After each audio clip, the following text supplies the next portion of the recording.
제가 15년 정도 된 것 같아요. 그 정도 된 거 정확하게는 잘 모르겠지만, 제가 섬기던 교회에서 이렇게 우리 성도들과 함께 단기 선교를 갔다는데, 어딜 갔냐? 몽골에 갔습니다. 몽골 가보신 분인지 모르겠는데, 제가 거기 가서 참 많이 이렇게 힐링을 받고 왔다 그러나요? 가서 뭐 여러 사람들에게 복음도 전하고 찬양도 하고 뭐 이렇게 여러 가지 연극도 하고 했는데, 제 마음속에 너무 자연 환경이 좋은 거예요.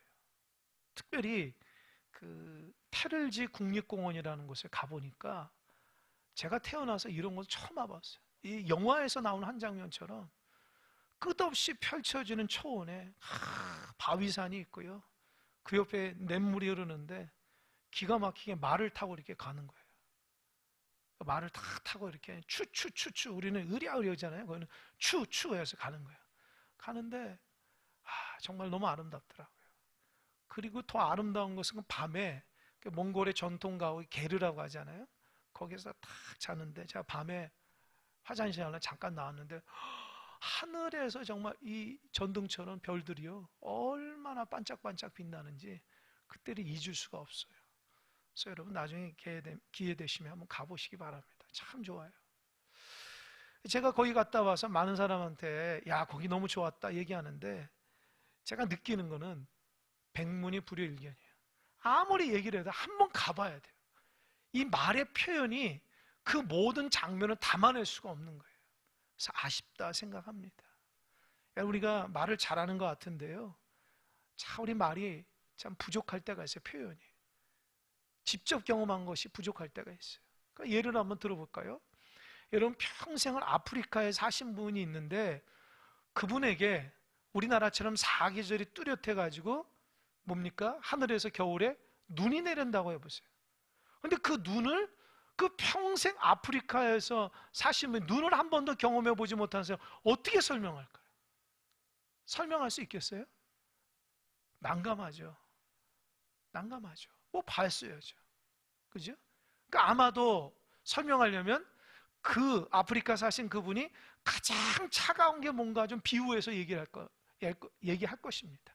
그래도 정확하지 않아요. 여러분 예수님이 이 땅에 오셔서 그런 답답함이 있었어요. 예수님은 하나님 나라를, 이 땅 가운데 천국을 선포하셨는데, 우리는 천국을 이 땅 가운데 한 번도 경험해 본 적이 없어요. 아프리카에 있는 사람이 눈을 보지 못한 것처럼 천국을 한 번도 맛본 적이 없기 때문에 천국이 어떤 곳인가에 대해서 잘 몰라요. 그래도 예수님이 이 땅 가운데 천국 우리에게 설명한 거예요. 그 설명할 때 어떻게 했죠? 비유로 말씀해요. 비유가 뭐죠? 가장 우리 알기 쉽게 얘기하는 거잖아요. 근데 예수님의 비유에는 두 가지 특징이 있는데, 첫 번째 특징은 우리 삶에 가까운 것, 익숙한 것을 통해서 하나님 나라, 천국에 대해서 알기 쉽게 얘기해 주는 부분이 있어요. 또 반대가 있어요. 우리에게 익숙하지만 그 비유를 통하면 더 어렵게 들려지는 것이 있어요. 그래서 비유를 통해서 오히려 하나님 나라를 드러내기도 하고 감추기도 합니다. 어떤 사람한테는 하나님 나라를 이렇게 비유로 통해서 활짝 드러내고, 어떤 사람에게는 하나님 나라를 비유로 통해서 닫아버려요. 그 말씀을 대하는 태도에 따라서 그렇다는 거예요. 예수님의 말씀에 대한 사모함을 가지고 듣는 귀를 열고 그 말씀을 내 것으로 만들려고 하는 자에게 예수님은 아주 쉽게 비유로 그들에게 하나님 나라를 전합니다. 그러나 종교 지도자처럼 예수님의 말씀을 꼬투리 잡아서 예수님을 감옥에 집어넣고 죽이려고 하는 사람에게는 비유를 통해서 그를 깨닫지 못하도록 닫아버립니다. 그래서 예수님이 말씀을 전하실 때에 들을 귀 있는 자는 들으라, 이 말씀을 하시는 거예요. 그러니까 말씀을 듣는 태도를 통해서 나에게 그 말씀이 복음이 들려지는지 복음이 닫히는지는 누구 책임이에요? 우리 듣는 태도에 대한 문제입니다. 여러분 오늘 하나님 말씀을 여러분 활짝 열고 받으시는 여러분 있길 바랍니다. 그래서 천국의 역사가 여러분 10년 가운데 임하길 바랍니다. 그래서 우리 치유하는 거예요. 오늘 본문 말씀은 천국 비유에 대한 거예요. 오늘 대상이 누구냐? 일반 사람들이 아니라 제자들에게 예수님이 천국에 대해서 얘기해요. 이 천국에 대해서 어떻게 얘기하냐? 31절 한번 볼까요? 한번 다 같이 한번 읽어보겠습니다. 시작.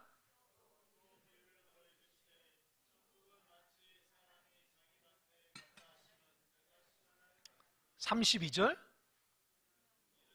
15다 작은 것이로되 자란 후에는 풀보다 커서 나무가 되매 공중에 새 와서 그 가지에 깃들이니라. 아멘. 여러분 다시 한번 31절 32절인데 우리 장기훈 장모님이 가장 크게 소리냈는데 그 정도 크기로 한번 여러분 한번 같이 읽어보시기 바랍니다. 31절 시작.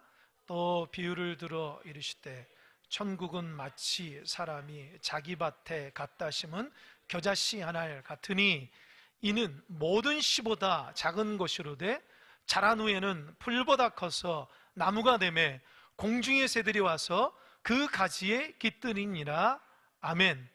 얼마나 좋아요. 제가 예배 드리는데 여러분들 힘이 하나도 없어요. 그냥 세상에서 힘 다 빼고 와가지고 힘이 하나도 없어가지고 그냥 하나님 나 어떡해요? 나 죽어갑니다. 이렇게 예배 드리는, 그러면 안 돼요. 최선을 다해서 하나님께 예배해야 돼요. 찬양도 최선을 다하고 기도도 간절하게 하시고 또 하나님의 그 말씀도 함께 봉독할 때 최선을 다해서 함께 있는 거예요. 그럴 때 몸과 마음이 회복됩니다. 아멘. 그래서 교회 올 때는 힘을 얻고 가는 거예요. 힘 빼고 그냥 졸려가지고 어쩔 줄 몰라서 그렇게 하면 안 됩니다. 오늘 예배 가운데 집중하셔서 여러분 은혜 받으시기 바랍니다. 천국은요, 31절 자막 보세요. 자막. 또 비유를 들어주세요. 천국은 마치 사람이 자기 밭에 갖다 심은 겨자씨 하나를 같다. 겨자씨 하나. 그 겨자씨가 32절. 이는 모든 씨보다 작은 것이로되 자란 후에는 풀보다 커서 나무가 되며 공중의 새들에서 그 가지에 깃든다. 예, 됐습니다. 여러분 이 내용은 너무 익히 잘 알고 있는 내용이에요. 여러분 혹시 겨자씨 본 적 있어요? 겨자씨? 여러분 냉면집 가면서 뭘 쳐먹죠? 네. 소금 쳐먹어요? 겨자 이렇게 뿌려서 먹죠? 쳐먹는다니까 좀 그러네요. 이렇게 곁들여서 이렇게 먹는데 겨자 이렇게 하잖아요. 겨자. 이 겨자씨가 얼마나 작은지 몰라요. 너무너무 작아요. 근데 이 겨자씨가 땅에 심겨져서 어떻게 해요? 자라니까 이 풀보다 커져서 1m, 더 크기로는 3m까지 큰다는 거예요. 그래서 새들이 와서 거기에 쉰다는 거 아니에요. 이게 지금 이 본문을 가지고 우리가 항상 말씀을 많이 볼 때에 어디에 집중? 겨자씨에 대해 집중하거든요. 근데 여러분 이 본문이 저에겐 굉장히 의미가 있는 본문이에요. 어떤 본문이냐면 한 20년 넘었는데요. 제가 신학대원에 졸업하고 나서 졸업한 해에 목사고시를 봅니다. 목사고시. 목사가 되려면 또 시험을 봐야 되는 총회에서 하는 거예요. 근데 그 여러 가지 과목, 뭐 헌법도 있고 교회사도 있고 무슨 뭐도 있는데 그 설교 과목이 있거든요. 근데 제일 어려운 게 뭐냐? 설교예요. 왜냐? 설교에는 족보가 없어요. 다른 거는 어느 정도 기출 문제가 있는데 설교는 그냥 이렇게 본문 안에 딱 놓고 큰 백지에다가 제한 시간 안에 설교 쓰는 거예요. 뭐 자료가 없죠. 그러니까 평상시 말씀을 많이 봐야지 그 설교를 잘할 수 있는데 저도 굉장히 긴장해가지고 시험을 딱 보는데 그때 전임사역 하냐고 공부를 제대로 못했어요. 얼마나 바쁜지요. 그러더니 밤마다 틈틈이 좀 봤는데 설교는 준비를 못해요. 평상시 성경 본 게 다니까. 그래서 딱 시험지를 딱 보니까 이 본문이에요. 겨자씨 본문. 그래서 어떻게 할까? 제가 하나님 앞에 잠깐 기도. 하나님 이거 어떻게 쓸까요? 하나님 제가 어떻게 기도해? 하나님 제가 목사가 되기 원한다면 합격시켜 주시고 제가 목사가 원치 않는다면 불합격시켜 주세요. 그래가지고 그냥 딱 그 시험지에 딱 그냥 열심히 썼는데 결과는 어떻게 됐어요? 그러니까 여기 있잖아요. 합격했거든요. 그때에 제가 하나님의 은혜 가운데 썼는데 근데 그때는 어떻게 쓴지 기억이 못해요. 하여튼 뭐 하나님의 감동을 쓴 거죠. 오늘 본문의 말씀에 보통 우리가 이 말씀을 대할 때 겨자씨에 대해서 집중합니다. 여러분 이 말씀을 제대로 이해하려면요, 우리 교인 중에서 뭐 전문 농사꾼은 없지만 텃밭에서 농사하시면 압니다. 딱 밭을 갈아가지고 뭐를 뿌려요? 씨를 딱 뿌리면 거기에다 딱 덮어가지고 물만 주면 뭐가 싹이 나오죠. 나중에 열매가 생겨요. 우리 저기 권사님 집사님들이 이 텃밭에서 농사가 잘 됐다고 저희 집에 감자도 갖다 주고 양파도 갖다 주고 뭐 고추도 갖다 주고 막 그래요. 아니 그냥 얼마나 굵은지 몰라요. 거짓말 보태가지고 머리만 하더라고요. 거짓말입니다.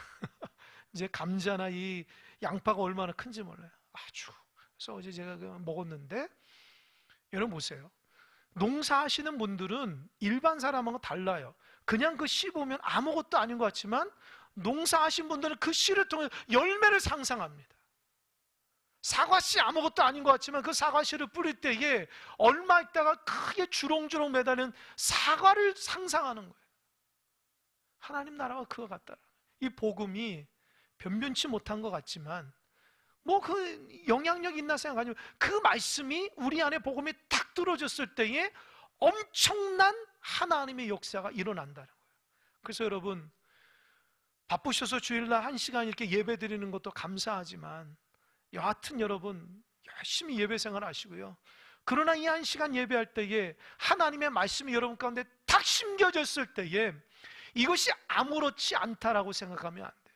이 말씀의 씨앗이 여러분에 들어졌을 때에 나중에 어마어마한 여러분 인생을 바꾸는 위대한 기적의 씨앗이 되는 줄 믿으시기 바랍니다.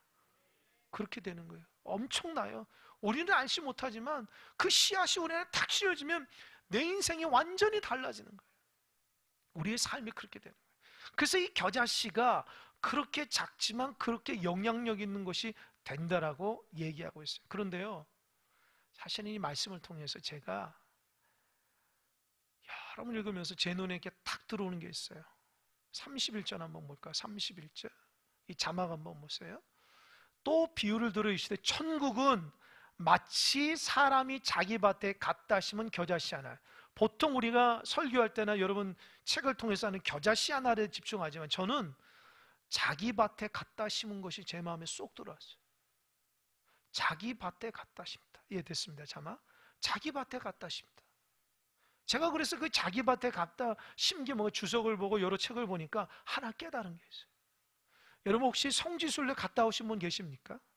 성지순례 사실 저도 성지순례 못 갔는데 성지순례 갔다 오신 분들의 말씀을 들으면 예수님께서 이 땅 가운데 행하셨던 것들 다 이렇게 발자취를 따라가다 보면 굉장히 은혜를 많이 받는데요.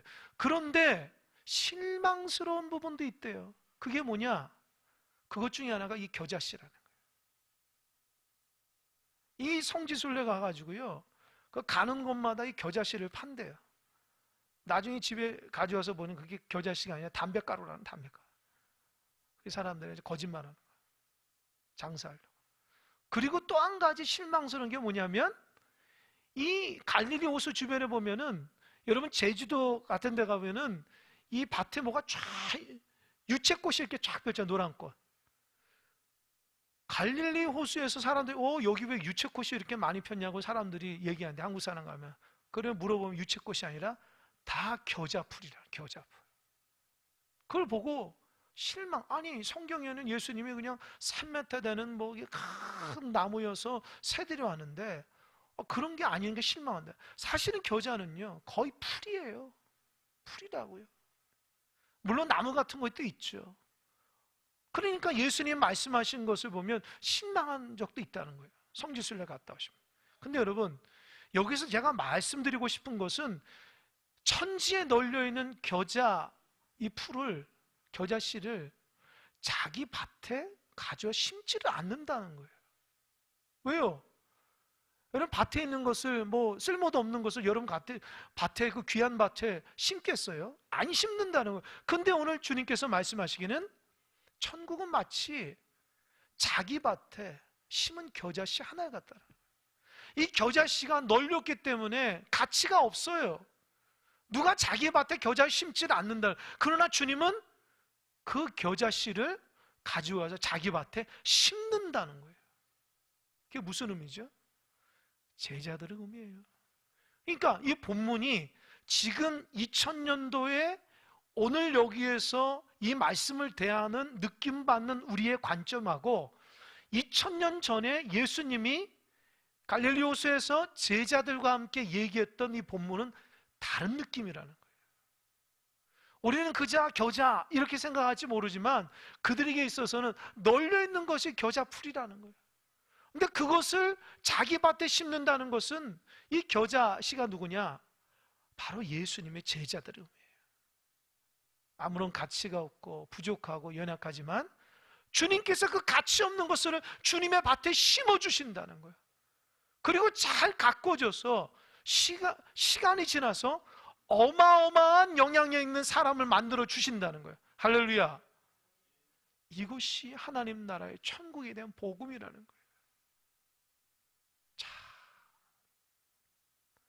여러분, 농사꾼은 좋은 씨앗을 갖다 심지요. 안 좋은 거 갖다 심지 않아요. 그런 거 심으면 밭이 엉망이거든요. 그런데 우리 주님은 제자들처럼 부족하고 연약한 사람을 주님의 밭에 심습니다. 부족해요. 물을 줍니다. 풀을 다 뽑아주세요. 그게 잘 자라도 돌봐주는 거예요.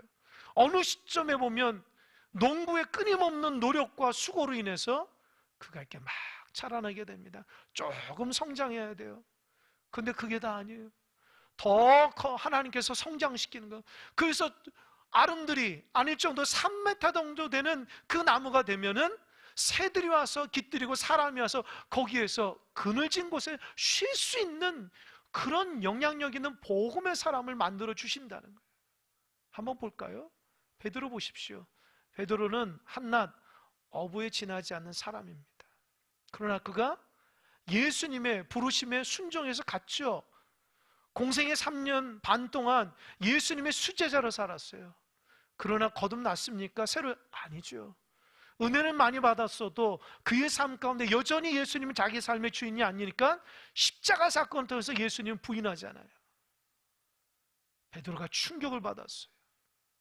내가 주님을 그렇게 사랑한다는데 주님을 배반한 거죠. 그렇게 어디 했어요? 그래서 다시 어부로서의 삶을 사는데 부활하신 주님이 어떻게 했어요? 베드로에게 찾아갔어요. 바요나 시몬아, 너가 다른 사람들 나를 더 사랑하느냐? 그 사랑에 그가 가장 연약한 사랑을 지적해 주셨어요. 그리고 나서 내 양을 먹이라는 사명을 주셨습니다. 그게 요한복음의 끝부분이거든요. 그리고 나서 사도행전 보면은 이 앞장에서부터 베드로의 엄청난 역사가 일어나요. 마가의 다락방에서 모였던 그 수많은 사람, 성령 사건이 있을 때에 베드로가 나와서 그들에게 하나님의 귀한 말씀을 전합니다. 그들이 다 어찌할까 하면서 회개하며 세례를 받는다. 하루에 3,000명씩 세례를 받은 거예요. 그 능력의 사람이 된 거예요. 베드로가 초대교회 수장이 됐어요. 모든 사람들을 하나님의 말씀으로 이끄는 사람이 되어버렸어요. 아주 아름드리 큰 나무가 됐어요. 아무것도 아닌 겨자씨 하나를 예수님께서 끝까지 품고 사랑하고 인도해 주시니까 위대한 복음의 사람이 된 것입니다. 그리고 결국 평생 하나님 말씀 전하다가 베드로가 어떻게 죽은지 아세요? 십자가에 거꾸로 달아 죽었습니다. 예수님의 12제자 가룟 유다 빼고는 다 십자가에 달려 순교해 죽었어요. 보잘것없는 사람들이 평생 예수님의 말씀을 듣다가 그때 예수님 당시에는 그것이 엄청난 건지 모르지만 예수님이 그들을 잘 자기 밭에 심어서 그들을 가꾸고 도와주고 인도하고 역사해 주시니까 위대한 하나님의 사람이 돼서 인생이 변화돼서 그들 삶 가운데 죽어가는 영혼들을 살리는 하나님의 사람이 된 것입니다. 할렐루야. 여러분 다 연약한 겨자씨 하나입니다. 지금 부족해요. 연약해요. 복음을 들어 날마다 쓰러집니다. 여전히 세상 가치관이 있습니다. 그러나 여러분 명심하십시오. 주님 밭에 계속 있어야 돼요. 할렐루야. 부족해도 주님 밭에 있어야 돼요. 바깥에 나오면 안 돼요. 주님의 돌보심과 인도하심이 있어야 돼요. 제가 이 말씀을 준비하면서 제가 여러 가지로 제가 신학하게 된 계기는 얘기했지만 제 어머님 때문에 신학하게 됐거든요. 제가 5살 때 어머님이 예수님을 영접하고 나셔. 그때부터 우리 가정이 복음의 가정이 됐는데 저는 어머니 평생 옆에서 보면서 어떻게 저렇게 사람이 바뀔 수 있고 예수의 사람이 될 수 있을까. 평생을 교회를 섬기고 날마다 성전에서 기도하고 시간 되면 나가서 전도하고 많은 사람을 교회로 인도하고 참 그렇게 평생 사시다가 돌아가셨는데 제가 그걸 보면서 진짜 주님이 살아있음을 제가 경험했어요. 어떻게 사람이 저렇게 바뀌고 달라지고 예수의 사람이 될 수 있을까? 저희 어머니 강한 사람이 아닙니다. 그럼에도 그 겨자씨만한 그것이 주님 밭에 다 심겨지니까 끝까지 주님 밭에 있으니까 그 성장해서 모든 사람들을 하나님의 사람으로 만드는 이끄시는 거예요. 저희 어머니 평생 살아계시면서 많은 사람 전도했는데 그 전도하신 분의 목회자들이 많고 장로님도 많고 권사님도 많아요. 제가 지난번 설교했죠. 이 서울에 있는 분이 어머니 생각나서 아들 목회하는 여기까지 와가지고 저하고 교제했어요. 그분 가정에서 목회자 2분이 나오시고 권사님도 나오시고 그 함께 대하면서 제가 울었다니까요. 아무것도 아닌 것 같은데 그 복음의 씨앗이 심겨져서 그렇게 위대한 하나님의 사람이 됐습니다. 우리처럼 부족하고 연약한데 보십시오. 우리 교회 장로님들 다 아무것도 아닌데 겨자씨가 심겨져서 위대한 하나님의 믿음의 종들이 됐잖아요. 우리 권사님들, 집사님들 부족하고 연약한데 주님 밭에 뿌려지니까 하나님께서 이끌어 주셔서 그런 믿음의 사람 만들어 주신 거예요. 우리가 잘나서가 아닙니다. 그러니까 여러분, 우리 주님 밭에 온전히 있어야 돼요. 제가 말씀을 준비하면서 가장 참 은혜를 받았던 그 예화를 한번 얘기했는지 모르겠어요. 1963년도에 10월 19일에 새벽 2시에 강원도 인제 남면의 어론리에서 이득주 중령 일가족 6명이 도끼로 몰살당한 사건이 있어요. 아마 어르신들은 아신지 모르겠어요.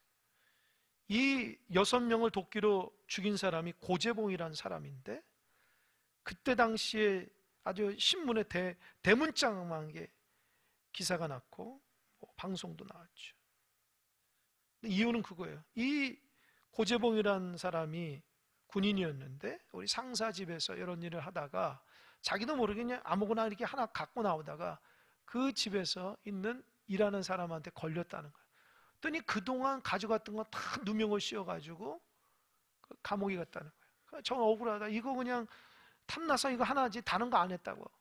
그런데도 모든 누명을 씌고 7개월 동안 감옥에 갇혔다는 거예요. 그래서 억울해서 내가 나가면 가만 안 두겠다. 그 사람들. 그래가지고 7개월이 딱 이제 나왔는데, 감옥살이 나왔는데, 이 도끼를 사가지고 그 집에 가가지고 자기 상관이었던 죽이는데, 문제는 뭐냐? 그 상관은 다른 데로 전출가고 다른 사람을 죽인 거예요. 알고 보니까 새벽에 죽였는데 다른 사람이 일가족 6명을 죽인 거예요. 참 엄청난 살인마로 이렇게 신문에 나와가지고 그 감옥에 가서도 많은 사람들을 이렇게 괴롭히고 고통스러운 그 방을 가지 않는데, 근데 어느 날 이 그때의 집사님이었던 안국선 집사님이란 분이 신문을 보고 충격을 받아서 하나님 앞에 기도하는데, 하나님이 어떤 마음을 주시냐? 이 예수님 돌아가실 때, 십자가 돌아갈 때 그 옆에는 강도에게 내가 나와 함께 낙원에 있으리라, 그 마음을 계속 주시더래요. 그래서 그 사람이 수소문 끝에 그 교도소를 가가지고 그 고재봉을 만났다는 거 아닙니까? 하나님이 아주 강하게 말씀해 주셨어요. 가가지고 그 사람이 복음을 전하는데 너무 눈빛이 무서워가지고 한마디로 제는 거예요. 그래서 참 안 집사님이 그 사람한테 그렇다는 거예요. 하나님이 세상을 이처럼 사랑하사 독생자를 주셨으니 이를 저는 믿는 자마다 멸망치 않고 영생을 얻게 하신다고 말씀하셨습니다. 당신도 결국엔 죽고 나도 죽던데 우리 예수 믿고 구원받읍시다. 그 얘기했더니 막 욕을 하면 가라고 하는 거예요. 그래서 결국 안 집사님 분이 성경책만 주고 나온 거예요. 그리고 나서 이 고재봉이라는 분이 감옥에서 혼자 독방에서 심심하니까 성경을 비고 자다가 심심하니까 그냥 글을 읽다가 은혜 받은 거예요. 그때 하나님이 세상을 이처럼 사랑, 그 말씀 요한복음 3장 16절이 그 눈에 들어왔고, 그 눈에 들어온 그 말씀이 자기 자신의 마음에 콕 박혀가지고 갑자기 자기 자신의 눈물이 났고 그때부터 계속해서 성경을 읽는데 밤에도 성경은 낮에도 읽고 성경이 너무 은혜되고, 그래서 어느 날 성경 읽는데 온몸이 뜨거워지는 성령 체험을 경험하게 되고, 거기에서 그 결국에는 안국선 집사가 준 그 성경을 읽고 예수님을 영접하게 되었다고 합니다. 그리고 나서 그 인생이 달라졌는데, 그 사람이 죽을 때까지, 고재봉이 죽을 때까지 교도소에서 놀랍게도 자료를 보니까 무려 1800명이나 전도를 했대요. 1800명이나. 그리고 그가 마지막에 내가 일찍이 예수를 알았다면 내가 이렇게 사람을 죽이지 않았을 텐데, 그래도 하나님 나를 불쌍히 여서 이렇게 감옥에서 예수님 믿고 전도해서 하나님 천국 가게 하는 너무너무 감사하다고 고백하며 죽었다고 합니다. 여러분, 그 사람을 변화시킨 건 누굽니까? 복음이에요. 하나님이 연약한 그 겨자씨 하나를 주님 밭에 심어놨어요. 그리고 물을 주고 다듬어 주니까 그 안에 있는 악한 것들이 다 떠나가고 예수님의 마음으로 성장하게 됐고, 결국 많은 사람에게 복음을 전하는 영향력 있는 복음의 전도자가 된 것입니다. 여러분 어떻습니까? 여러분 어느 만큼 성장했습니까? 여러분 어느 만큼 자랐습니까? 지금도 겨자씨 하나에서 성장하지 못해서 넘어지고 쓰러지고, 세상에서 마음 아파하고 속상하고, 세상에서 주님이 보이지 않는 그런 초보 단계입니까? 아니면 주님이 조금 성장시켜서 이제 싹이 좀 나고, 어느 분은 이제 줄기가 생기고, 이제는 하나님께 은혜 주셔서 주렁주렁 열매가 생긴 자 있습니까? 그래서 다른 사람에게도 그 열매를 따가지고 가라고 쉼을 줄 수 있는 복음의 사람으로 살아가고 있습니까? 여러분, 우리는 그렇게 연약하고 부족하지만 평생을 하나님이 우리를 그렇게 다듬어 가시는 하나님의 귀한 사랑이 있음을 믿으시기 바랍니다. 우리는 겨자씨 하나입니다. 주님께서 오늘도 여러분을 심어주시고 인도하시고 붙들어 주니 믿으시기 바랍니다. 절대로 포기하지 마시고 어떤 상황일지라도 주님 밭에 있는 겨자씨 하나님 같이 주님을 온전히 영접하는 여러분 되시기 바랍니다. 선한 영향력으로 여러분 한 사람이 예수님 위해서 가정을 변화시켜야 돼요. 구역을 변화시켜야 되고 직장을 변화시켜야 됩니다. 우리는 부족하면 나같이 봐봐, 나처럼 연약하고 부족한 사람이 이렇게 변화됐어라고 나 같은 사람 돼, 나를 본받는 자 돼, 사도 바울처럼 그런 간증들이 여러분 삶 가운데 있길 바랍니다. 힘들고 어렵지만 예수의 씨앗으로 살아가시기 바랍니다. 보이지 않는 그 생명력의 역사가 여러분 안에 있음을 꼭 기억하며 큰사랑교회에서 신앙생활하는 동안 아주 큰 나무들이 다 되어서 하나님의 영향력 있는 믿음의 백성들, 전도자들 되시기를 주님의 은혜가 간절히 축원합니다. 아멘. 기도하겠습니다.